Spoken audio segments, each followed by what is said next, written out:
ये क्या हो गया है माननीय नीतीश जी को? उन्होंने क्या ऐसा कर दिया है जिससे हमारी जो भारत की जनता है वो दो हिस्सों में बढ़ चुके हैं। एक उनके समर्थक में आ रही हैं और कह रही हैं कि नहीं, ये जो किया उन्होंने अभी सही किया है। एक जो उनके विपक्ष में आ गई हैं, उन्होंने कहा नहीं ये गलत किया है, इनसे अपमान हो रहा है। तो पूरी खबर क्या है मैं आपको बता दूँ। एक जगह माननीय नीतीश जी जो बिहार के सीएम हैं, वो डॉक्टरों को नियुक्ति पत्र बांट रहे थे, जिसमें लगभग 10 लोग को नियुक्ति पत्र बांटने के बाद एक मुस्लिम महिला आती है जो कि हिजाब लगाई रहती है। वो जब अपना नियुक्ति पत्र लेने आती है तो माननीय नीतीश जी उसको नियुक्ति पत्र देते समय उसको ऐसे इशारा करते हैं उसके हिजाब की तरफ और उसको हटाने की कोशिश करते हैं। तो क्या अब इसी पे लोग दो हिस्सों में बढ़ चुके हैं। एक कह रहे हैं नहीं ये सही किया गया है क्योंकि हम किसको दे रहे हैं नियुक्ति ये जानना बहुत ज़रूरी है, और एक कह रहे हैं कि नहीं ये बिल्कुल गलत है क्योंकि आप किसी महिला का इस तरह से अपमान नहीं कर सकते, या किसी भी सम्मान अब जिसे दे रहे हैं उसके लिए धर्म की कोई क्या ज़रूरत है। कुछ लोग ये समझ रहे हैं कि शायद उन मुस्लिम से दिक्कत है धर्म को लेकर, उन्होंने कही बड़ी बात। तो अब इस पे अपोजिशन के बहुत सवाल आ रहे हैं और हालांकि जायज़ सवाल है ये। मैं खुद एक बीजेपी के समर्थक हूँ। इस चुनाव से पहले मैं खुद सोचता था कि बीजेपी जीते, हालांकि वो जीती भी बहुत अच्छे सीटों जीती, बट हम माननीय नीतीश जी से हम ये उम्मीद नहीं कर सकते हैं। हम ये तो उनसे उम्मीद नहीं करते कि कोई एक महिला जाए उसका हिजाब खींचे।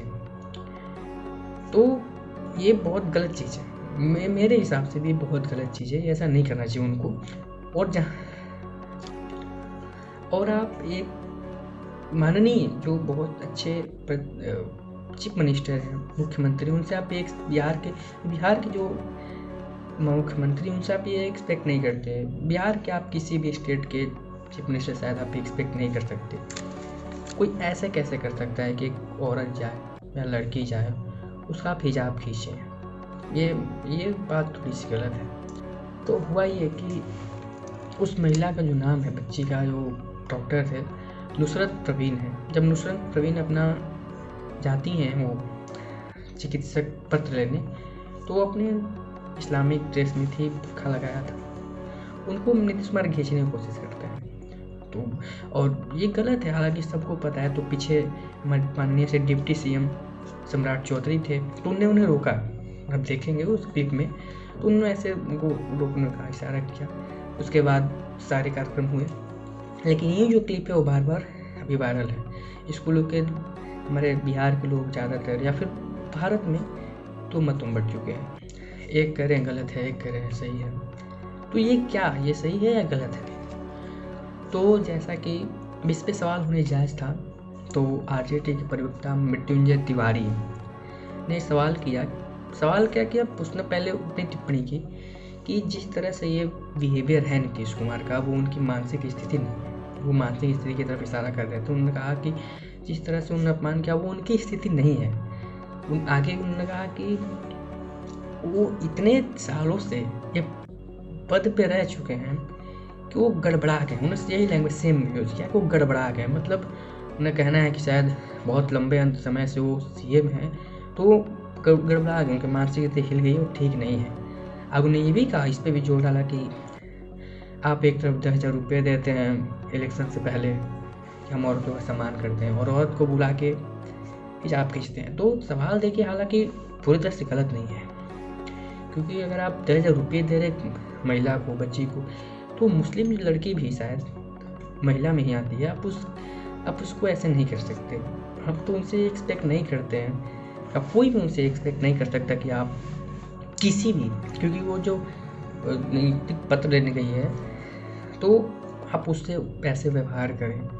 हालांकि ये अभी बहुत बड़ा मुद्दा है और इसको बनाने की बहुत बड़ी मुद्दा हमको लगता है ज़रूरत है नहीं अभी, क्योंकि ठीक है हो गया। अब आप बिहार के सीएम पे आप ये उंगली उठाएं कि वो उम्र हैं, सठिया गए हैं, गड़बड़ा गए हैं, तो ये भी गलत है थोड़ा कहीं ना कहीं। क्योंकि और दोनों बातें सही हैं मेरे को लगता है कि मैं एक पे आप इस पे नहीं कर सकते, 2 भागों में बट गई है विभाग। तो कहाँ जहाँ एक कह रही है कि नहीं ये गलत है, वो गड़बड़ा गए हैं, सठिया गए हैं, पगला गए हैं, उनको सत्ता का घमंड आ गया है। तो एक दल ये कह रही है कि नहीं, कहीं ना कहीं ये सही है, क्योंकि हम किसको दे रहे हैं, हमको देखना ज़रूरी है। हम किसको पत्र दे रहे हैं, उसका चेहरा देखना जरूरी। कहीं वो आतंकवादी तो नहीं, ऐसा लोग हैं कमेंट में कर रहे हैं, और लोगों की सोच है, मैं जिससे बात करता हूँ करे वो आतंकवादी तो नहीं है। हम किसको दे रहे हैं इसे जानने का हक है सबको, या बिहार के सीएम है तो उनको ऑब्वियसली हक है जानने का। तो ये 2 लोग हम बढ़ गए। पर अगर अपनी पर्सनल ओपिनियन दूँ यहाँ पे, तो शायद ये नीतीश कुमार गलत कर रहे हैं। क्योंकि अगर आपको जानना है कि कौन है जो जिसको मैं दे रहा हूँ, अगर ये रीजन है, तो आप उससे खुद बोलिए कि मैं आपका चेहरा देखना चाहता हूँ, या फिर आप उसको मतलब किसी भी तरीके से, फिर बाद में उसको सार्वजनिक नहीं, उसका आइडेंटिटी चेक करिए। जो क्योंकि वो जिस भी कार्ड करके आई हुई तो सब आइडेंटिटी होगा, आधार कार्ड, तो वो सब चेक करिए। ये तरीका शायद थोड़ा सा गलत है। इस पर आपकी क्या राय है? क्या ये नीतीश कुमार सही किए हैं जैसा कि और भी आधे लोग कह रहे हैं? क्या ये गलत किया है? जो ज़्यादा लोग कह रहे हैं ये बात कि नहीं इन्होंने गलत किया। आरजेडी के समर्थक, आरजेडी के नेताओं खासकर सवाल उठा रहे हैं, बहुत से नेताओं ने सवाल उठाए हैं, कह रहे हैं कि अब उनकी वो स्थिति नहीं है। तो आपकी इसमें क्या राय है? कमेंट बॉक्स में ज़रूर बताएं। और ऐसे छोटी सी जर्नी है जो मैं जर्नलिस्ट के तौर पर भी स्टार्ट हुई है, तो यही एक्सपेक्ट है कि चैनल को सब्सक्राइब करें, वीडियो को लाइक करें और शेयर करें, ताकि और भी लोग इससे अवगत हो पाएंगे और उस पर अपनी राय रख पाएँ कि सही है या गलत है। बाकी धन्यवाद।